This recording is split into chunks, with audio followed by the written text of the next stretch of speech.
ज्या पद्धतीनं तुमच्या पक्षाच्या बाहेर गेल्यानंतर लोक अचानकपणे एका कुटुंबातील लोक असं वेगवेगळं बोलू लागले, ते बघून तुम्हाला काय वाटतं? दुःख वाटतं.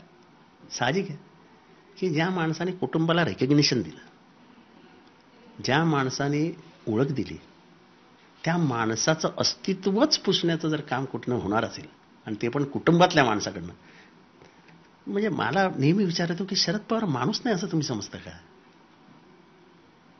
त्याला हृदय, त्याला मन, त्याला बायको काय नाही असं तुम्हाला वाटतं का?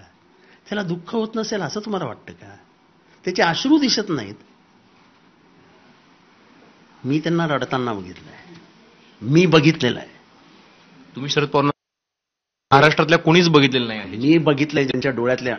तो माणूस इतका स्वतःला कब्जात ठेवतो की माझ्या भाषणाच्या सांगलीतल्या एका माझ्या भाषणात मी असंच इमोशनल बोललो होतो, इथे अश्रू दिसले, पण त्यांनी ते अशी दाबून ते अश्रू बाजूला केले. आत्ता एक यांनी श्रीनिवास पाटलांनी एक कविता म्हटली, तो माणूस आहे हो, संवेदनशील आहे.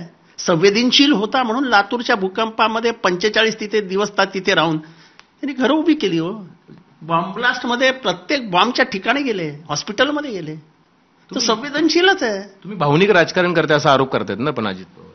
तेव्हा अजित पवार काय आरोप करतात ह्याला मी शून्य किंमत देतो, किंवा त्यांचा गट काय आरोप करतोय त्याला मी शून्य करून देतो. माझ्या भाषेत सांगायचं, चल हवा येऊ दे. जेव्हा माझं भावनिक नातं नसतं, माझं भावनिक नातं हे पैसे पद ह्याच्याशी नाही. मला काही शरद पवारांनी पद पैसे दिलेले नाही. मी त्यांच्या संघटनेत खूप उपभोगलेलं आहे. संघटना आणि सत्ता ही खूप वेगळ्या गोष्टी आहेत. अजित पवारांनी कायम सत्ता उपभोगली, ते कधीच संघटनेत आले नाही. आणि आम्ही कायम संघटनेत राहिलो, आम्ही सत्तेच्या जवळ गेलोच नाही.